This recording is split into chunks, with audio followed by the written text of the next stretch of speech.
Hey everybody, it's Romania Black, and we are on My Hero Academia episode, is it 7? Yeah, 7 of season 6. Ooh, okay, we are in the nitty gritty of this season, and I'm really excited. Without spoiling anything, we'll have a spoiler corner, obviously, at the end of this episode, but there are things this season has been doing so far that I've been really, really enjoying. There's things I'm really, really looking forward to, and we're in, like, the thick of it now, aren't we? Because Deku and Bakugo are there, Shigaraki, Gran Torino has saved them, Aizawa's there, the gang's all here, right? And Gigantomachia has been given the order to just wreck everything. But there are questions of what are our heroes at the Liberation Front going to be doing?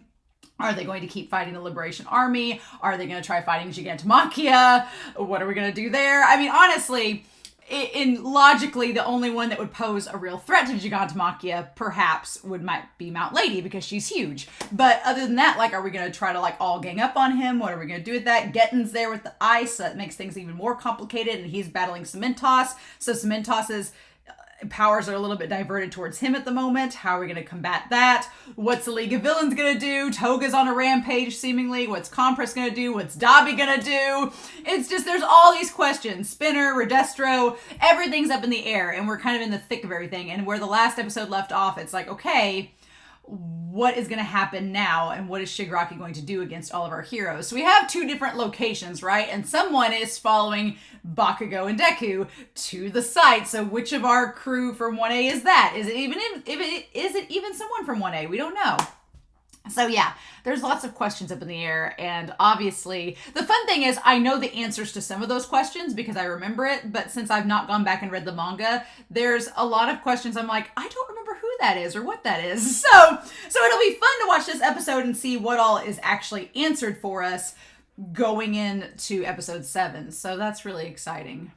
But it's hard for me to remember sometimes what episode number we're on because on Crunchyroll, there's not like season 6, episode 7. It's like episode 120. And I'm like, like it makes it a little more complicated to pay attention to, right? So we'll see, right? But yeah, I'm pretty excited, y'all. I hope you all are too, but we're not going to waste any more time. I woke up this morning and was like, nope, it is time to watch My Hero Academia. It has snowed all night, so I'm snowed in.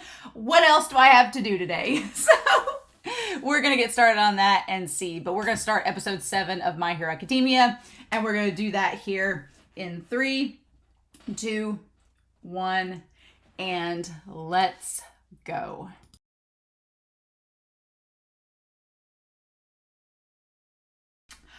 Huh.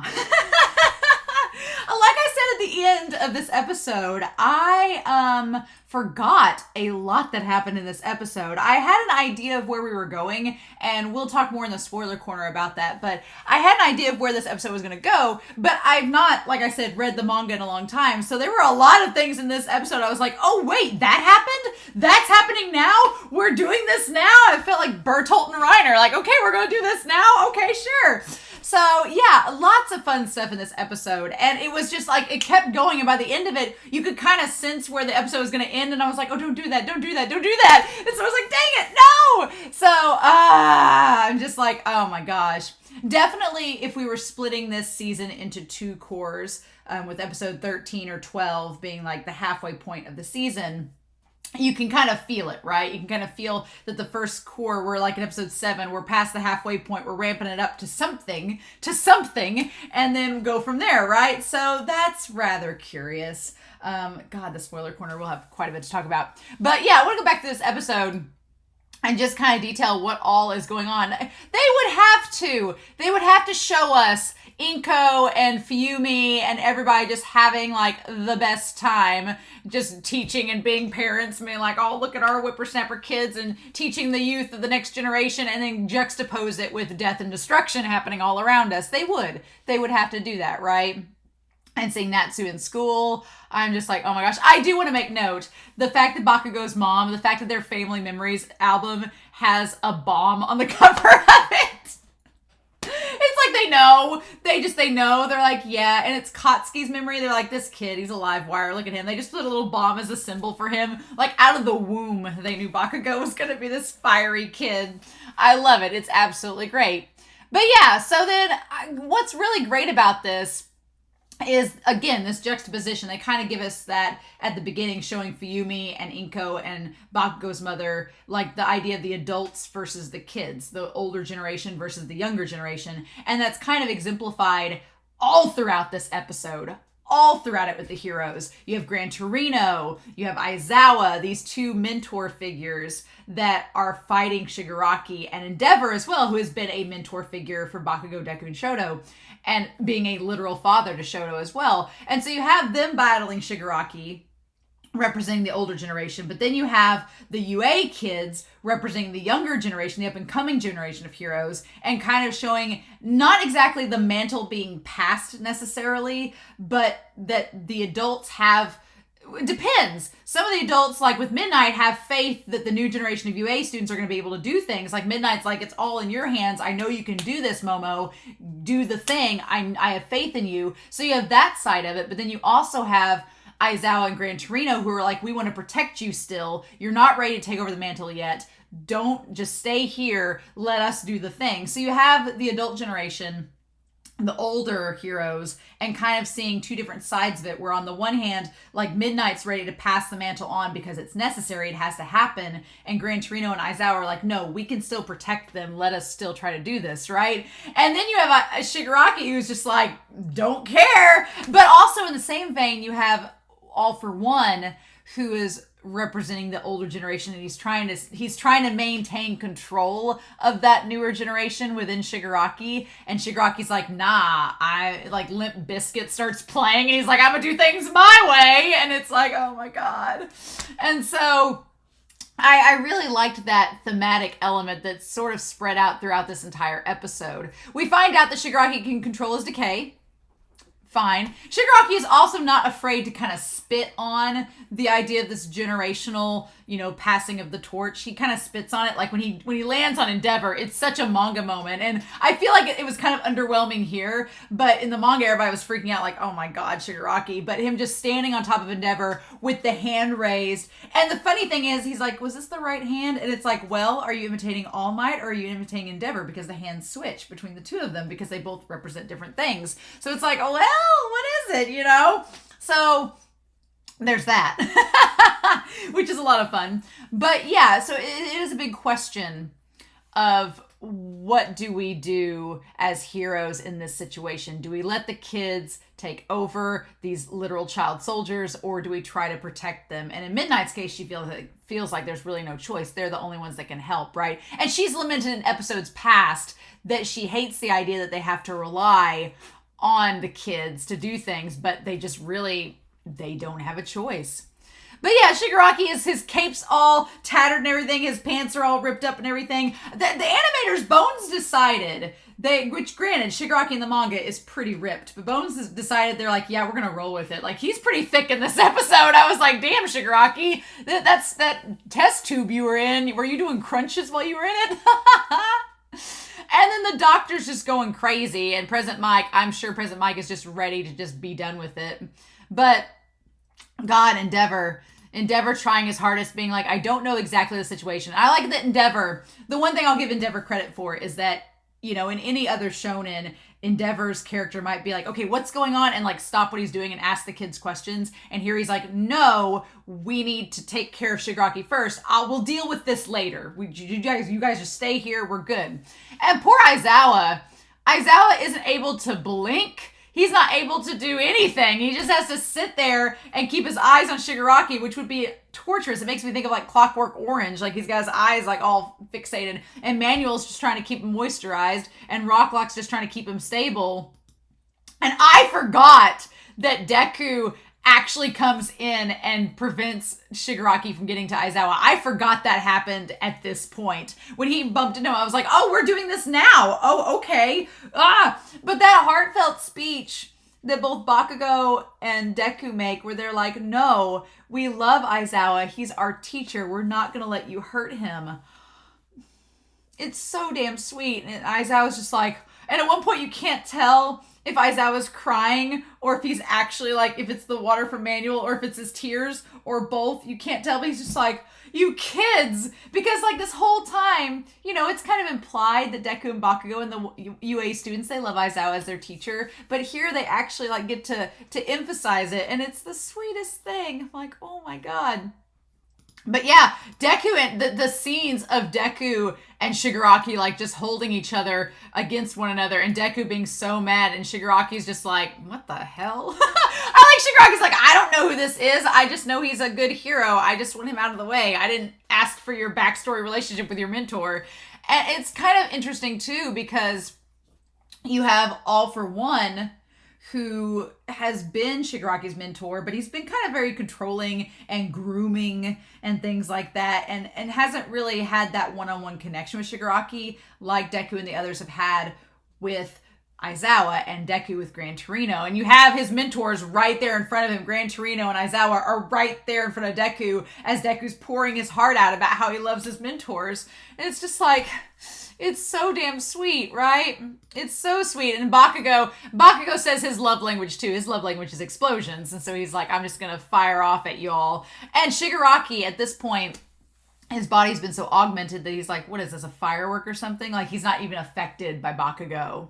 And I feel like he's trying to get a dig in at Bakugo saying, I'm not interested in you anymore. Saying like back in season 3 when they kidnapped Bakugo to lure in All Might, Shigaraki had been interested in Bakugo to try to lure him over to their side or just use him as bait. And here Shigaraki's like, I'm past you, Bakugo. Which you would think would insult him a lot because Bakugo has such pride. But at this point, not even thinking about it. He's like, no, we've got bigger fish to fry. But damn, they just make him thick as hell in this. And yeah, there's like a shot here where he's like got extraordinary physical power. They're just like washboard abs on Shigaraki. Like 3 seasons ago, he was a scrawny guy, but he bulked up. And Aizawa's like, okay, Endeavor, we gotta keep it going. And for a brief second,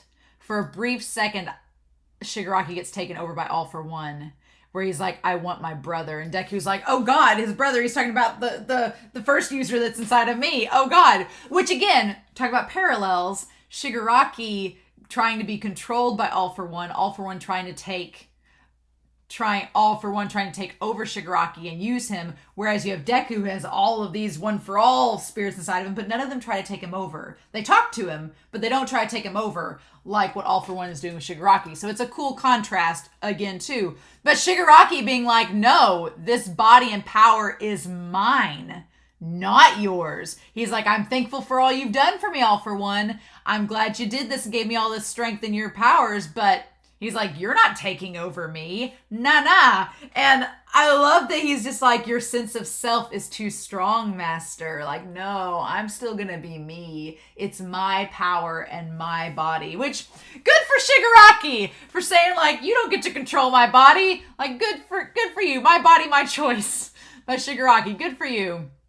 How can even someone called the Lord of Evil be made surrendered to the power of one person? So he's lamenting like, how are you, who is the Lord of Evil, how did you succumb just to All Might? And it's like, well, to be fair, All For One was not exactly at 100% strength when he fought All Might. To be fair, he was still like had a ventilator, but he was still powerful, right? Still very ominous and threatening, right? But just, I don't think him and All Might faced each other at 100%. That was the thing. And I guess that makes the point too, though. All Might and All For One, neither of them were at 100% when they fought, right? They both were kind of tattered at that point. But All Might still prevailed, right? Okay, so All Might, it was this arm, and the one that Shigaraki did in the pose. Okay, the one that Shigaraki did in the pose was All Might's, right? It was All Might's, not Endeavor's. That's funny. He did the All Might pose instead of Endeavor. Fun times.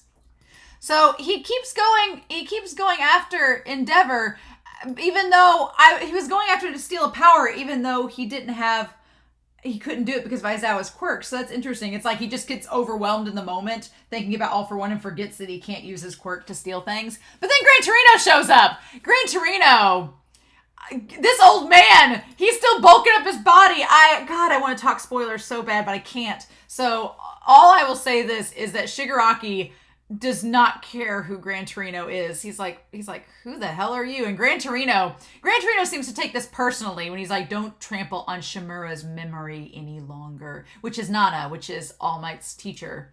And the face they gave Shigaraki is exactly like the manga, where he's like, who's that? Like, and that's such a sad moment, because it's like,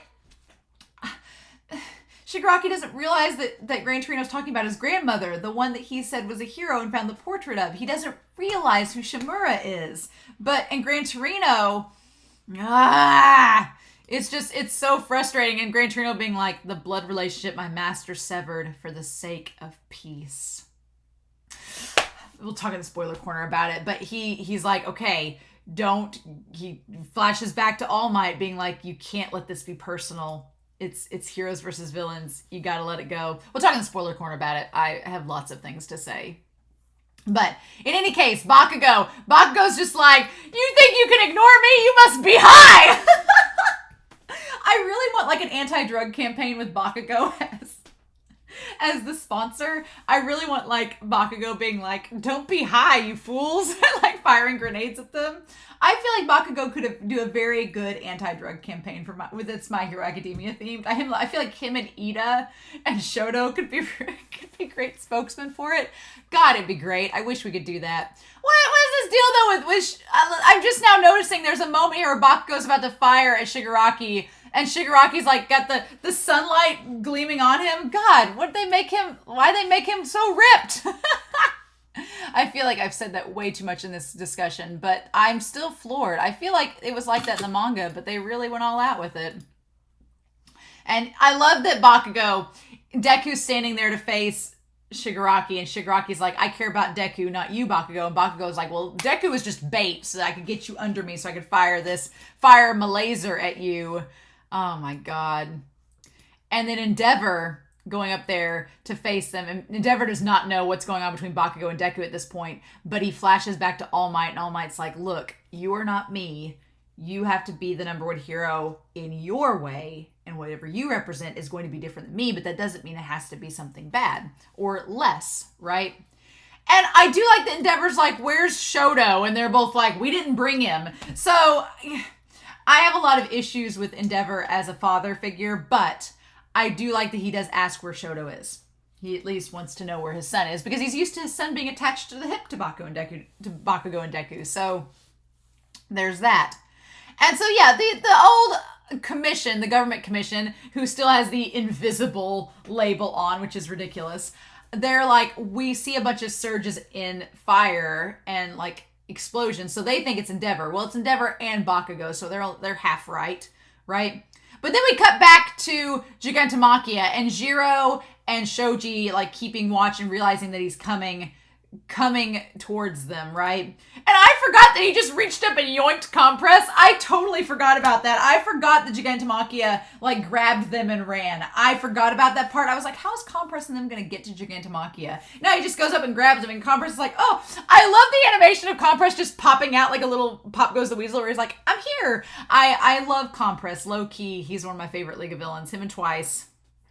R.I.P. But yeah, he just pops up. Spinner's here too. I do love that Dabi will not be grabbed by Gigantomachia. Dabi's like, you think I'm a plebeian that's gonna let that happen? Nah, man. He reminds me, I said this in the reaction, he reminds me of the Moonanite from Aqua Teen Hunger Force. He's like, we can do this on our own. The moon laser. Like he's so arrogant that it reminds me of like the arrogance of the Moonanites. I love it. Also, let it be known, Compress is a gentleman. He packed Toga's clothes in his little marbles, and he's like, put some clothes on, young lady. I love it. I love that he's just like, no, you can't be here. Hurry up, put these clothes on, you sweet young girl. And then, yeah, I love that Dabi is just like, Dabi claims to know everything that's going on. He's like, well, that must mean Shigaraki's awake. Must mean we're going towards him. I guess we can do that. I'm like, Dabi, you bitch, you sassy minx. Like, I just love it. And I love that he's like, Gigantomachia, I'll be with you in just a hot second. Gotta grab this guy, and then we can go. I just love that Dabi is like, if Shigaraki's not there controlling Gigantomachia, I feel like Dabi's the second in command, which is the weirdest thing. But I love that he's just like, I liked him from the second I laid eyes on him. Now, you all know how big of a Beelzebub I am. You know this. I feel like on my channel it's pretty obvious. But this is the one time where a character says, I liked him from the second I laid eyes on him, and I do not think it is shippy in any way, shape, or form. No, Dabi does not have secret romantic infatuations with Skeptic. Nah. He likes Skeptic for a whole different reason. One point I can't talk about till the spoiler corner, but he's like, you're coming with us, Skeptic. You seem like somebody we can use, right? And Skeptic's just like, I didn't sign up for this. I'm here for Redestro. That's it. And Dabi's like, yoink. So let it be known, Romania Black, the one time she does not ship or crack ship any pairing when it seems like it could be obvious, I do not ship Dabi and Skeptic at all. No, Skeptic actually hates all of them. Actively. So it's great. I also love that Getten is like floating around on his little ice cube, like just floating around on a block of ice. Getten having kind of psychic powers. How is this? I guess it works. We're not going to question it. And then poor Mount Lady. Mount Lady, I've said this in the last reaction for last episode, but I love just how much her character has come after all this time. Like, she started out earlier on in the seasons as being kind of vain and just in it for the publicity and in it for like her and Kamui Woods and their secret trysts together and the celebrityism of it. But for her to stand up and face Gigantomachia, it's such character development for her, and for her to like not care about getting dirty and down in the mud to stop him. I really love how far her character has come, and it's so good. And her and Kamui Woods, they are definitely an OTP in this series for me. I want them to have little Groot babies. But yeah, she and him definitely working together is awesome. I love it. But yeah, Dabi is like, he's all about believing that the heroes are none the wiser. And they make Dabi look great in this episode too. I'm like, what the hell? And Skeptic's sitting here screaming he needs to go back and protect Redestro. And Dabi's like, shh. Be quiet. Like anyone can hear them. Like they're running through trees in a mountainous area making so much noise, but like anyone can hear them. And Dabi's like, the heroes don't know we're here yet. Dabi looks so good in this. Why? Bones did not waste money making Dabi and Shigaraki look good. But yeah, and so they try to stop Gigantomachia and help Mount Lady, but Dabi like fires just gets the blue flames all around them to throw them off. It's great. And then I do love, like, I hope that Cementos put some air holes in there for Getten, because Getten gets covered up by concrete. I hope Cementos, like, plugged in, like, put a straw in there to plug in so Getten can breathe, because it looks like the animation when he was covered up by the cement, though, was amazing. I love that. And then meanwhile, Edgeshot is trying to, like, pierce into Redestro's heart to put him to sleep. It's so creepy. Edgeshot's power is very creepy. I'm phobic to needles, so that whole thing of it, like, invading your body, nope. But the imagery of Shigaraki being this, like, very disgusting moth emerging from an egg, it's so gross. That imagery is so good, and I love it. But, like, the moth with the decayed, frayed wings, it's really good. It's very well done. But yeah. And so they try their hardest to stop Gigantomachia, but Compress, man. Not only Dabi coming in with the fire, but Compress coming in. And when Gigantomachia grabs her by her leg to sling her away, oh my god, I forgot that happened. I was like, yikes. And then Midnight's like, we'll just put him to sleep. We can't stop him with brute force, but we can put him to sleep, and that'll slow him down. And two things. One, Kamui Woods is totally OTP with Mount Lady. He calls her by her first name when she gets thrown. He cares. But also the fact that Compress was like, what can I use against the heroes in a tight pinch? And he just took pieces of the mortar and the debris from the mansion that was caused by the heroes destroying the mansion. So it's like a full circle thing, and tossing it at Mount Lady. Mount Lady has the power to make people go to sleep, but she does not have superhuman strength at all. She's a normal human, just with the ability to put them to sleep. So her strength is not anything, like her durability is not anything special. So it makes sense she's just so weakened when she gets thrown, because she got like a piece of a building thrown at her. Compress just being like, bye, and then them going on. Oh my god. And you question where Kamui Woods went at this moment, because she's just on the ground, like, really injured, but Kamui Woods went to go help Mount Lady to try to stop Gigantomachia. So that's why he's not there with her. I do feel bad for Midnight because her costume is so restrictive. It just makes her boobs like sag so much in that moment. And she's older, right? But I give props to Horikoshi for being very, very realistic with her costume design and what it would do. I remember some people were like making comments about like how her breasts are in that costume when she's like in that pose, but it's like that's pretty realistic. And then yeah, the villain's all showing up and she takes her time to tell Momo, be like, look, I couldn't stop him, but this is what you guys need to do. Fall back, run away, get out of the way. But I know you can make anesthetics. I know you can do it, Momo. Make it and get it in him and stop him from getting to the city. Because if he gets to the city, he's changed his course, it's going to be a catastrophe. And then Momo stepping up. I love Momo's development in this series too, that she went from back in season 2, her and Shoto, her being like, I don't know what to do. What if I do things wrong? To her like stepping up and becoming a leader and leading the crew and like delegating and giving orders and like telling everybody the strategy. Like Momo, she low key is one of my favorites too, because I love how much she's grown in this series. It's great. But yeah, Mineta being like, well, Mount Lady couldn't stop her, so what are we gonna, so Midnight couldn't stop him, so what are we gonna do? Momo's like, well, we're gonna be heroes and we're gonna stand up and do the job.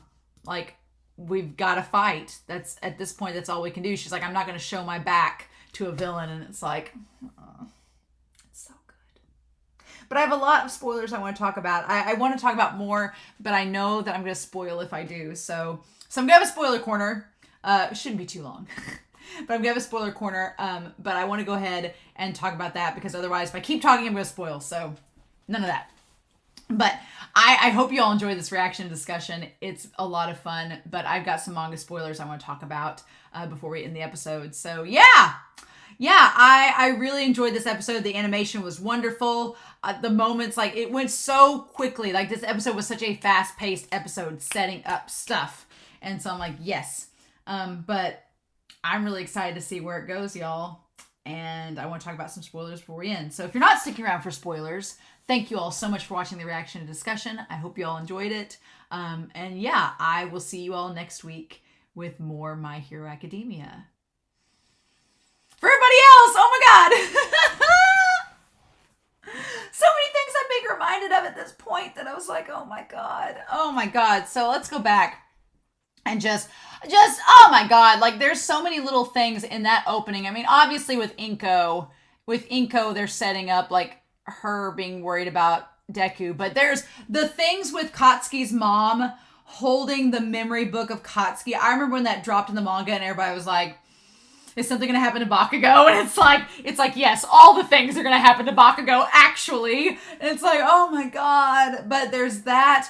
And then not only Bakugo's mom with the memory book, setting up foreshadowing that something could happen to Bakugo, not only setting up that, but also showing us Fuyumi, showing us Rei, showing us Natsu, and in that regard, setting up that something's going to happen with Shoto. And then Endeavor asking where Shoto is. Like, you might as well confirm that Shoto's going to show up on the scene, because Endeavor's asking about him. We have his family. We get a little flashback of what they're doing. And then Dabi is a center part of this. So we're just getting closer and closer to Dabi's dance. And I can't tell you how excited I am. I really can't. I think I do agree with, I can't remember who commented on it in the comments. I'm sorry that I can't remember your handle. But when you all were saying that you think that Dabi's dance is going to happen around between episodes 10 and 12, I think you're right. I think it's going to be at the end of the cour. I think at this point that the midway point of this season is going to be Dabi's dance and that reveal when things are at their lowest. And then I think episode 13 or 14 is going to be when Best Jeanist comes back in. I think that's what's going to happen, honestly. I think that's going to, episodes 13 and 14 is going to round out this one cour,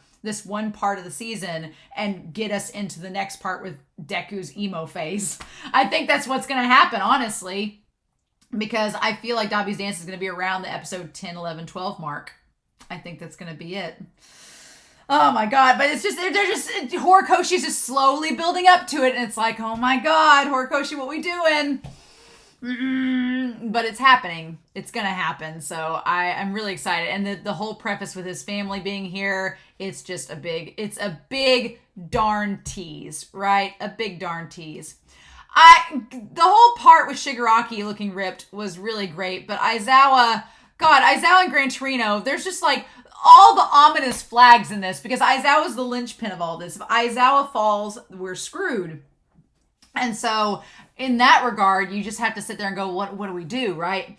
And so all the foreshadowing with Aizawa, the symbolism of Shigaraki with the All Might pose, it's great. But honestly, Gran Torino, I wanted to go back to this. Like, obviously, we have the stuff with Deku and Bakugo and Aizawa being the mentor and reflecting on that, and that being foreshadowing for something could happen to Aizawa, right? But the whole deal with, and then of course, Shigaraki, my will, my body, all of that. The thing with Gran Torino, though, I want to go back to it because Gran Torino, he's like, don't trample on Shimura's memory any longer. I said that Mount Lady and Kamui Woods are one of my OTPs in this series. They are. My crack ship OTP, though, in this series is Nana Shimura and Gran Torino. They are my crack ship. I love them. When these chapters were dropping, because before we had the idea that Gran Torino had mentioned Nana, he had mentioned Shimura, so I was like, oh, they know each other, so they probably have been around around the same time. And there were little hints throughout the manga, like images, like when All Might's talking about Nana, and we see an image of her, and we see Gran Torino there. I was like, oh, so they knew each other around the same time. But at this point, my headcanon is fully that Gran Torino and Nana had a thing. They had a thing. And my big headcanon is that Gran Torino is Shigaraki's grandpa. That's my theory. My theory is that he is the dad of her son when she gives him up, because we haven't seen it yet. It's not happened in the manga yet. And the manga moment hasn't happened in the anime yet, but there's a scene coming up where Nana gives up her son so that she can be a hero. And she like goes afterwards and cries and is embracing Gran Torino, and Gran Torino's embracing her. And for me, I'm like, that's not just a moment between friends and between colleagues. That is an intimate moment where she is like lamenting the loss of her son. And I'm like, you wouldn't just share that moment with any hero, with anybody. To me, I'm like, that's his kid too. And she lets him go. And I don't know. To me, it's more powerful if it was like, if this is Gran Torino knowing that's his grandson, and he's like, the blood relationship that my master severed for the sake of peace. And that's not Gran Torino talking in that moment. We see Gran Torino's eyes narrow when Shigaraki's like, who's that? And Gran Torino's like, and you hear All Might talking, saying the blood relationship my master severed for the sake of peace, being like, my master gave up her son to be a hero for peace. And you just see Gran Torino being like, well, she's not the only one that gave him up. And just the idea that we have to put aside who these people are, like Shigaraki's a villain, and Gran Torino tells All Might that he's like, you're not looking at him as a villain anymore, and it's going to get you hurt. And so Gran Torino has to put it aside, being like, this is my grandson, and he doesn't even realize what he's doing to Nana's memory, but I can't let that get in the way of me being a hero in this moment. It may not be. Gran Torino may not be his grandfather. Gran Torino may have just loved. I do think it's canon that he loved Nana. He loved her. Now, whether or not he's Shigaraki's grandpa or not, that's all up to debate. Could not be the case. But I remember going back on Tumblr and posting, because there's an image of Gran Torino when he's younger, and he has a little sprig of hair doing the little curl thing in front of his face, and Nana's son has the same sprig of hair doing the same curl. Coincidence? I think not. Nah, I think not. But that's just my headcanon. But it's just setting up in this moment, Deku having to watch Gran Torino fight Shigaraki. It's just setting up for later when Shigaraki just pummels Gran Torino. And it's like, oh my god, like that moment's going to be so hard to watch. It's going to be so hard to watch. Along with Aizawa losing an eye, it just, I do love the visual of Endeavor's flames coming out from behind Gran Torino. And then Shigaraki, you have the eye that's like looking up, that's got the scar from All for One, and then you have the other eye looking forward. It's just creepy. So creepy. Yep. There's a lot of creepy moments in this. But yeah, so that's my Gran Torino rant. So yeah, then we have Bakugo and everything, and then we go back to, obviously, Dabi.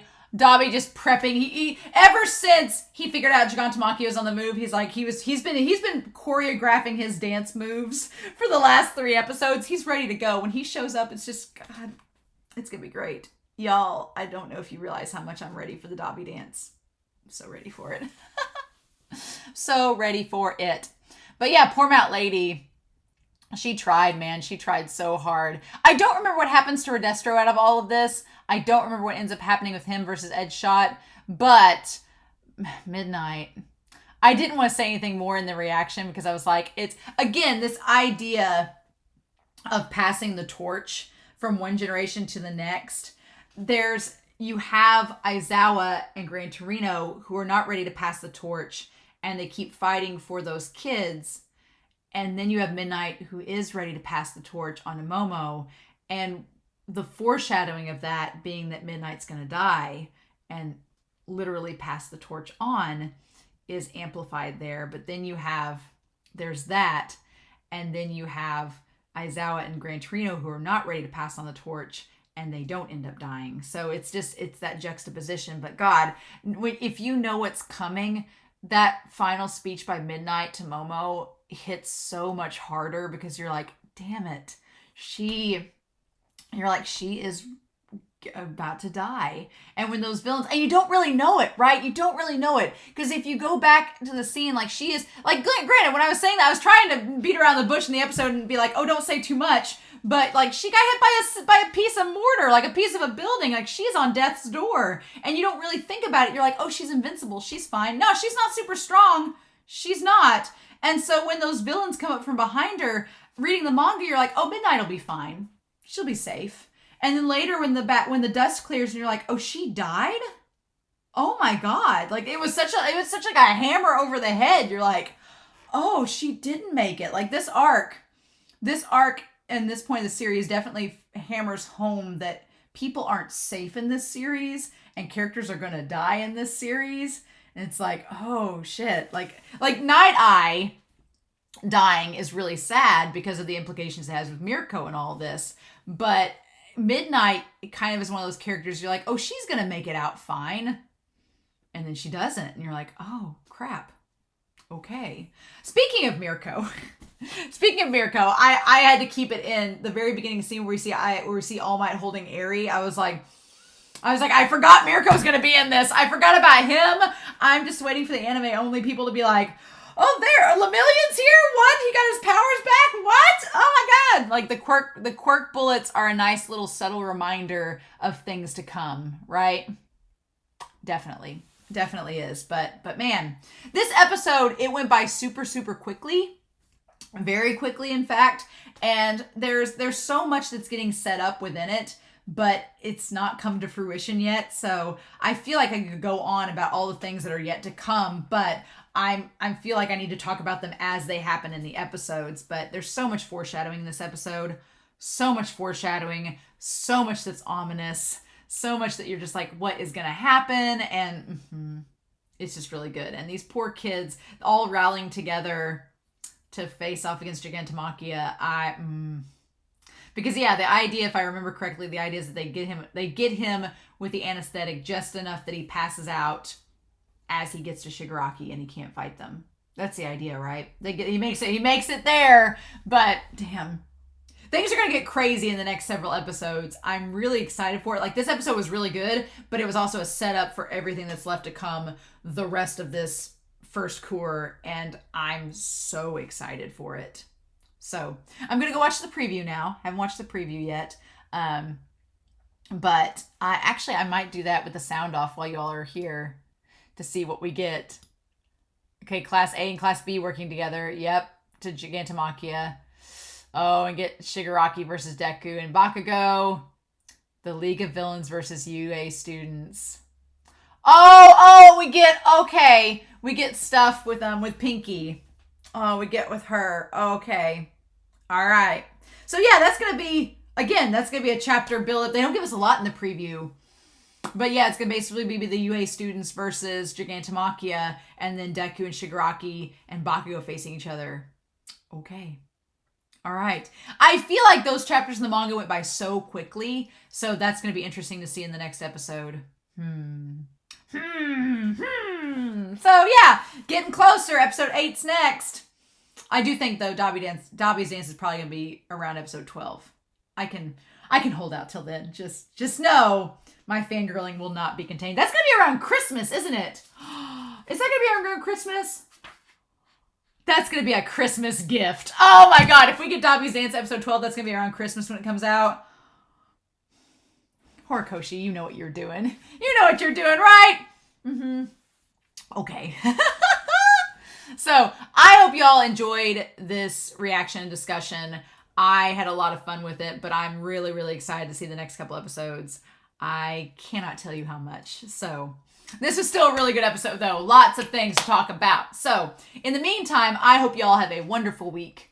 Please stay safe, take care, and yeah, I'll be back very soon with more My Hero Academia. Bye.